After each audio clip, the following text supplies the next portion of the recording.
It's been a few months since we've done one of these, so it's time to bring it back, baby. Overrated, underrated, or properly rated Pro Overwatch Edition Part 3. How this series works is pretty simple. Basically, I asked all of my subs to name pro Overwatch players from any era so I can make a video saying if they're underrated, overrated, or properly rated. I'll give you all of my hot takes and opinions on whoever you want, and the list of players discussed were compiled from my community tab from a long time ago. We're doing some house cleaning. This is an inspiration from one of my favorite YouTubers, Barry McCockiner. He came up with this video concept but for traditional sports, but it felt like it'd be fun to turn it into an esports version, so that's kind of where I got this from. But without further ado, let's get started. And first up, we have Agilities. And for those of you who don't know, he is my favorite player in the history of professional Overwatch. So of course there's some bias for me with him. I love Agilities to death, but I do recognize that he was never exactly this god tier player. But the thing with Brady is he always did have a lot of potential. That's something that some people fail to recognize. A lot of people hyped him up so much because we knew what he was capable of. His mechanics were some of the best I've seen on all projectile heroes across the board. At his peak, he was one of the best Pharah players, one of the best Genji players, a serviceable Junkrat. He could do most things at a pretty high level, but unfortunately he kind of peaked in like late 2018. It's still cool because I witnessed him go from this player on Immortals who you knew had a lot of potential but wasn't quite fulfilling all of it to a guy that really was hitting his stride and seemed like a dependable DPS player. He grew a lot over the years, and that's something I respect out of him. He never stopped grinding and working hard. He's absolutely one of the more famous players in Valiant history, and of course he's one of the biggest Canadian superstars to ever touch the game. And like I said, he was always a joy to watch on Genji and Pharah. There's a lot of great memories with him hitting sick direct rockets, winning that Pharah 1v1, the sick Dragon Blades like in the server room on Immortals, or other clutch pop-offs on the Valiant. He had a lot of good moments in his career. But as much as I hate to admit it, he did have a lot of inconsistencies. He would make some questionable decisions at times, which probably did cost him some respect in the eyes of people. And ultimately, that's kind of why I think he's properly rated. There aren't too many people out there who hype him up as some sort of god. He was a good, but not great player at his best. It's that simple. He's never going to be compared to the absolute legends of this game. Next, we have Boombox. I think he was a tad bit underrated. He was a part of the Fusion when they had that epic series against Paris in the Summer Showdown, but people tend to overlook him as he played next to Alarm and Funny Astro. I mean, yeah, Boombox is a pretty interesting player to look back on, you know? Back in 2017, he was really making a name for himself, especially when he played on the United Kingdom World Cup team. That's when people really started to take notice of his prolific Zenyatta, but it never really felt like it translated to the Overwatch League stage for the most part. There were some pretty good moments during like early 2018 and even I guess during parts of 2019. But mostly, I don't think he panned out the way people expected him to. Maybe people thought he'd be more of like a top 5 level flex support in the league, but it never really felt like he reached that point. Don't get me wrong, Boombox was never a bad player. I just think maybe our expectations for him were maybe a little too high based off of the hype that he was receiving pre-OWL. Boombox is just like a decent player, you know? I always respected him. I liked his game. He was a pretty solid Zen. I mean, I thought his Ana could use some work. His BAP was okay. Just like a decent all-around player. Nothing to write home about, though. And I think to a certain extent, this question is correct, as Boombox definitely did get overshadowed by some of his other teammates. But maybe if he stepped it up, that wouldn't have been the case. You might argue he's underrated because he's literally never talked about, but in my opinion, there's good reason for it, and it's justified, as he didn't really make any of those long-lasting, impactful plays to stand out as one of the all-time greats at his position. Nobody overhates on him, but there's no reason to talk about him either, so I'd say that he is properly rated in the eyes of this community. Next, we have Christopher, who wants to know my opinion on Cool Matt. Honestly, I was always a big Cool Matt guy. I thought he was hilarious. He seemed like a really good guy to get along with, a good teammate, and a really solid diva player. I think that he doesn't get enough credit for how he played on that diva role. He was one of the more consistent diva players in the league, especially like in 2018.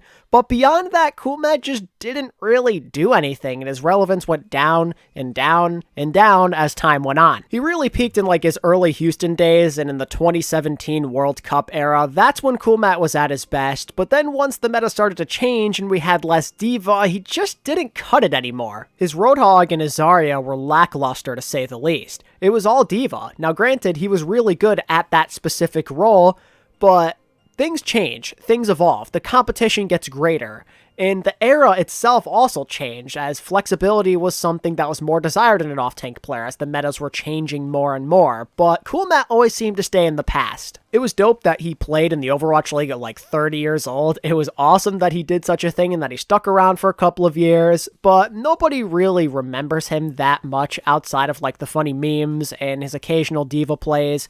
And because of that, because no one really talks that highly of him, I'd say that he is properly rated. He's right where he should be. Creative has been underrated and underappreciated his entire OWL career, in my opinion, and I think he's the best flex support in APAC right now. Keep in mind this comment was 5 months ago. What do you think? Honestly, I'm kind of in the opposite boat with Creative. I've never loved him all that much. I always thought that people just overhyped the fact that he was good in the moment during the 2020 playoffs and that he didn't really do much outside of that throughout his career. I mean, recently he looked pretty good on Kiriko for the Houston Outlaws, but that was a pretty brief amount of time compared to his overall career. I think it's great that you can step up when it matters. That's something you definitely have to appreciate with a player, the fact that he could play big on the Ana in 2020 and on the Kiriko in 2022. But in between all of that, he was so forgettable to me. His Ana was like the only strength he really had. Outside of an Ana meta, I always felt like he couldn't keep up with some of the other premier flex supports of the game. There were a lot of moments where he was very quiet for Seoul, and he wasn't that amazing of a contributor, I feel like. He only gets the job done in very specific instances, and reliability is something I value a lot, and I think people overlook that, so I'm gonna go out and say that Creative is actually overrated. Maybe that's a hot take, but that's just how I see it. I think that's part of the reason that Seoul traded him, because he had his ups and downs, and because he wasn't that great outside of an Ana meta. Like, it just,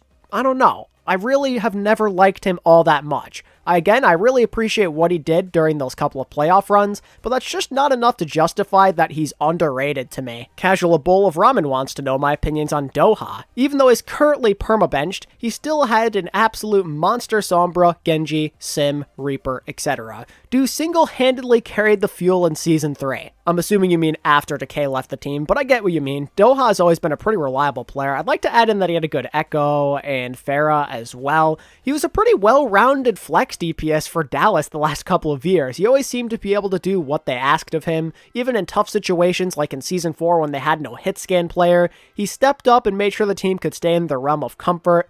He was always a good player for them. It's just that sometimes maybe his hero pool was a bit too niche to be considered the right pick, especially, I mean, this year. There was no need to really use him when you could just play Edison, but even when he did still get opportunities to play, he did make the most of it. Throughout these last 3 years on the Dallas field, I have loved what Doha has contributed. He's always done what is asked of him, even if he's on the bench sometimes, if he's splitting playtime with other people, constantly swapping to a bunch of different heroes. He always did his job and helped bring this Dallas team to new levels. But regardless, he definitely does deserve more credit than he gets, as the hype often goes towards like Fielder, Fearless, Hanbin, Sparkle, but Doha was always an excellent player in his own right, so I'm actually going to go out there and agree with you and say that he is underrated. Anyway, Elisir93 says, I gotta ask about my girl Geguri. I don't think she was ever given a fair shake. I mean, yeah, Geguri, she's a pretty important player in the history of professional Overwatch. She was, well, I guess I should say, she still is, the only female to ever make it to the Overwatch League as a player. She's a really significant part of our game's history because of that fact. She represents women all around the world, and she probably helped inspire a bunch of upcoming players to try their hand at making the Overwatch League someday. What she went through is insane, and we still probably don't know all the details, but people made it as hard as possible for her to succeed through like death threats, saying she was cheating because she's a girl. She went through it all, but she still persevered and made a career for herself. She made it to the league. Granted, it was on the 0-40 Dragons, and after Season 1, she really didn't see that much playtime, but still, the fact that she made it there is such an awesome thing. And she was damn skilled too, I'd like to add. Her Zarya is very famous, especially like 2017, early 2018. She made a name for herself on this hero. She was dominant with her tracking and just the crazy high charge she'd get. Her Devo was solid too, just an absolute unit of a player. Sadly, she probably was not good enough, I'd say, to be like a true all-star level player. But she's probably still starting caliber, at least on some teams out there. She proved even in 2020 she does still have some skill in her. So yeah, definitely a shame there, and I don't think people appreciate what she's done for the scene, the Dragons, the Overwatch League, any of it at all. she's kind of disappeared from conversations a lot of the time, I feel like, and it's not fair because of how impactful she has been. So I'm going to say that Geguri is underrated. Moving on to Raffle Ticket, they want to know Glister. I think people actually forget how good his first season was and just focus on how the Shock performed when he was on the roster. Glister's a pretty interesting player to talk about. I mean, first off, I do agree a lot of people over-hate on him for how he did on the Shock, where he didn't even play that bad, mind you, just not as good as people hoped. People put like MVP level expectations on the poor guy just because he was on the Shock, which maybe was a little unfair. But generally looking at his career, I wouldn't really say that he's underappreciated. He had a lot of chances to prove himself at this level, but he never turned into that superstar that contenders lovers thought he would. He was very good on London in 2020 for sure, but anybody can carry an awful team like that, you know? When he had the actual opportunity to play in a decent team like the Shock, he wasn't anything spectacular. Again, he gets a bit too much hate for my liking, but it's not exactly like he was shocking the world, so to speak. I'll admit, he was put in a couple of bad situations. Again, there's London, and then Paris was an absolute disaster too, but technically speaking, he still did have 3 chances to prove himself, and was just never that guy we were hoping he'd turn out to be. But to say that he's underrated and that he's overhated, I disagree with it personally. I think he is pretty properly rated given the circumstances. We know he could have been more, but outside of those haters who wanted him to be something more on the Shock, most people understand what he was. A solid hit scan at his best, who had multiple opportunities, but just couldn't really make anything of it due to unlucky circumstances, and the Shock maybe not being the right system for him. Next, we're getting into Oliver, who says, Mickey. His brig was overpowering. Okay, maybe I'm gonna get some hate because everybody loves Mickey for being such a great guy, but he just wasn't a good player. Let's call it how it is. His play at the Overwatch League level left a lot to be desired. Very mediocre on Diva, just an okay Zarya player, and the one saving grace was when he got to play Brigitte during the late stages of 2018. And I admit, yeah, he definitely did know how to utilize her better than most. Dallas were able to abuse her pretty well by putting Mickey on that role and moving Seagull over to Diva, but in my opinion, that kind of makes him look bad in a way. You're literally being replaced at off-tank for a guy who played DPS for his entire career. Seagull was outshining you on Diva with a lot less practice than you've had over the years. Mickey's brig was solid for the time. I think that is definitely true. But he was using her at her best, and I've heard some people say that they think Mickey's the best brig ever, and I think that's absolutely ridiculous. He was abusing her when she was at the peak of her power, for crying out loud. Like, if you go back and watch some of the gameplay, there are some questionable decisions that he made, but he could get away with it because Brig was just this invincible killing machine who gave people armor all the time. He definitely was pretty important in helping Dallas make that stage 4 turnaround, but it's 11 games, you know? 11 games in a 40-game season where you are impactful. The rest of that time, meh.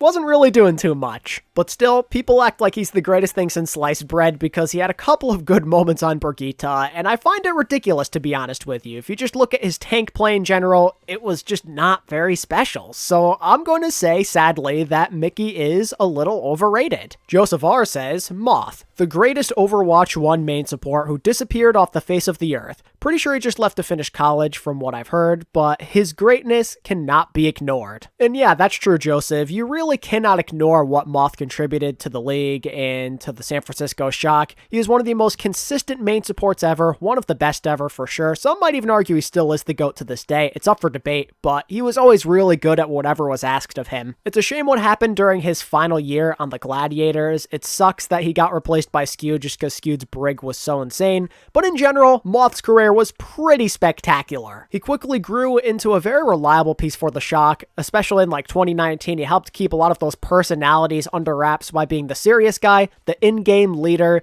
He was everything for this team, and some people forget just how important he was behind the scenes. He was the guy that kept his teammates composed and focused, and he also just played a very smart support. Be it on Lucio or Brig, whatever it may be, he always kept that death rate low. His intelligent positioning helped him a lot. His timing was always on point, and something that's not always talked about with Moth is that he was actually a really clutch player for the Shock when they needed somebody to step up. When it felt like they couldn't get their way for whatever the reason, even though they're such a great team, Moth always seemed to save the day. I don't know what it was. It was always that big boop on Lucio, a clutch sound barrier. He did it all for this team. He's a multi-time champion. He's a World Cup champion. He's one of the best to ever do it, arguably the GOAT at the main support role.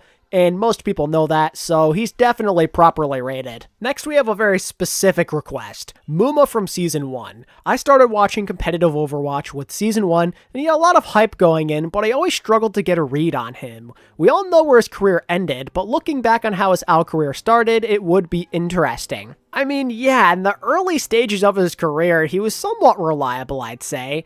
His Winston was pretty fun to watch. He had some sick plays on that hero for sure. His Primal Rage uses were amazing. But the thing is with Muma, a couple things I should say. One is that I never really thought he was much of a leader. He always felt like more of a follower, and it's really important to be a leader on that tank role. I thought that his quiet nature just wasn't what the team needed. And two, something to notice about Muma early on was he was a very resource-driven player. I know we're not supposed to be talking about what happened after Season 1, but it became pretty apparent, comparing that season to other ones in terms of how much it meant for his supports to constantly keep eyes on him, and how when things changed, he couldn't really keep up. I really think that's a major reason why Muma looked so good. His team was constantly just giving him everything, and when that got taken away, he just wasn't that great of a player. So I really think that if we're talking strictly Season 1 Muma, people overrate him for what he really was. If we're talking Muma as a whole, obviously he's properly rated. He's a pretty big meme these days given how his career went,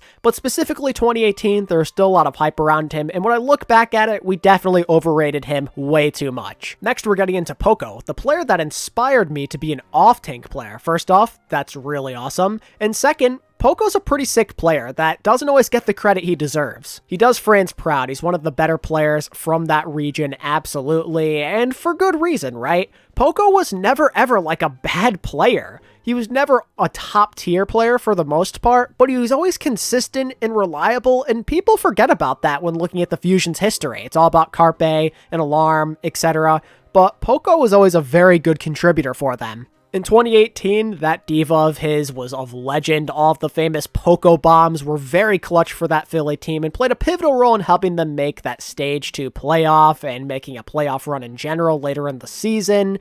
And afterwards, he showed that he could play diva well in GOAT, and they had a really good Zarya. His Zarya doesn't get talked about enough for sure. And just in general, whatever the team needed of him, he could fulfill it pretty well. Even in 2020, when we knew he was going to get replaced by Fury, he initially stepped into the role as the team's off-tank player still, and still looked really good. And then even after a year of not playing because of visa issues, he stepped back in 2022 on limited playtime and still put in the work on Sigma and Diva or whatever else he ended up playing. Poco is the man. Again, he was never going to be that legendary S-tier player, but always a good player you could rely on, even on some of the better teams in the league. And people kind of forgot about him these last few years, so I'm gonna say Poco is absolutely underrated. Next, we're getting into one that I'm pretty excited to talk about. We're getting into Biobi. SBB was pretty legendary for the time, like 3 years on NYXL, and he always seemed to be a very important part of their team no matter what. He was the guy that would jump up out of his chair mid-round to give everybody a high five and a handshake and say, "Good job, we can do this, we can win." And he'd also be the guy to keep them calm and composed in those big-time situations to close out those major stage titles they got. He was a motivator through thick and thin, but it's not just his actions and his words that spoke out so much. His play was another thing. I call him Captain Clutch, and I say so for good reason. When Jonek couldn't be the guy to make the huge plays, you already knew that SBB was going to step into that role no problem, with like a big 3k pulse bomb, a 4k on Tracer, a big Death Blossom, whatever it may be. Probably one of the most clutch players I've ever seen, if I'm being honest with you. This dude lived for the spotlight, and there was never a moment where he was going to step down. And he's also one of the best tracers in the history of the world. Be it 2017, 2018, doesn't really matter. His mechanics were unreal. But some people forget he was more than just a tracer player. I mentioned the Reaper before, but he could play Ashe. He had a really solid Cassidy, one of the better ones in the league at the time. His Widowmaker was fundamentally sound. He could do just about anything on the hit scan role. It's just that he played alongside people like Pine and Nene, so he couldn't always show it off. But now that it's almost been 2 years since he's been out of the league, it just feels like people are starting to forget about him, which is a shame, as he's one of the more important players in the early stages of professional Overwatch, So I'd say that SBB is absolutely underrated. Slow Moon says, Shadowburn, the OG Genji Pharah 2 trick. Ugh, Shadowburn's a really complicated case, as I really loved his explosive style of play. Early 2018, his Genji and Pharah were really a spectacle. People forget how sick he was mechanically and how easily he could pop off and be a good counterpart to Carpe. But for whatever the reason, the team just didn't see him as the long-term answer, as they decided to go with EQO over him, even though, to be honest, it felt like Shadowburn really wasn't much of a downgrade. He was just always a really good player on Philly, it's just they, for some reason, had more success with EQO in the lineup. I can't really explain why it is, but that's just how it goes. And then after the Philly days, he kind of just ran into some unfortunate circumstances, like a lot of other DPS players out there, because he just wasn't meant to play GOATs. He was meant to be a projectile player, that's what he's known for. Sticking him on Zarya and Brig just was not the answer for him, so by then his career was basically over. He couldn't really get much use out of the heroes he was known for, and his career was over just like that. I want to say that he's underrated, but at the same time, there's a lot of Shadowburn lovers out there. A lot of people still respect him to this day and see him as one of the OG players that helped get them into the game. So clearly he has a very large impact on this community regardless of his Overwatch League success. And I mean, I can't blame anybody who feels that way, as I myself fall in a pretty similar boat. I think it's really sad that he didn't find Overwatch League success, and while I do think there's a good reason for it, it doesn't change the fact that he was a really, really skilled player at his best. I'd say that he is definitely in that properly rated range. And finally, we have Sleepy, the person that got me into Overwatch and the Overwatch League. Didn't have a notable time during his time in the league, but he's still my favorite. Sleepy's a peculiar case, as when he first started his career in the Overwatch League, he was honestly pretty skilled. He seemed like one of the more upcoming players. He was still a bit raw, if you will, and he still had to improve and get better. He was young, he was on a shock team that was budding into something that was truly special. They're still in the process of building it all up, so he couldn't really shine the way he needed to. But even through all of that, his Zenyatta was still a standout performer on the San Francisco Shock, and statistically, he was one of the better Zens in the league. Season 1 Sleepy hit differently, and I thought he was on the path to be something very special, but as it turns out, Violet was their plan, and he couldn't really compete with that, so that's kind of where his career ended, just like that. And even after he got traded to Washington, seemed like maybe he didn't care as much anymore. It's a real shame because, again, I thought he could have been something really special, but that just wasn't in the cards. It wasn't all his fault, as getting traded to Washington was just horrible for him. They were an awful team until Stage 4, but at the same time, the moment that the Justice finally started to play better in that Stage 4, he was on the bench. They preferred Guido over him, and considering Guido's Overwatch League career, well, that's not great to say the least. Sadly, a trend seems to have emerged with Sleepy's career where whenever he leaves a certain spot, that team ends up doing a lot better without him. Sleepy's a big creator and people appreciate him, but that's for his content and not so much for his professional play. Sleepy was just a decent player, that's all he really was. No one is really raving about him being the next Jonak, so I'm going to safely say that Sleepy is properly rated. And that's going to do it for episode 3. If you enjoyed it and you want to see a part 4 at some point in the near future, be sure to give this video a like and subscribe to the channel if you're new, and be sure to let me know what you think about the players that we discussed in this video in the comments below. And until next time, this is ATP, signing out. Peace.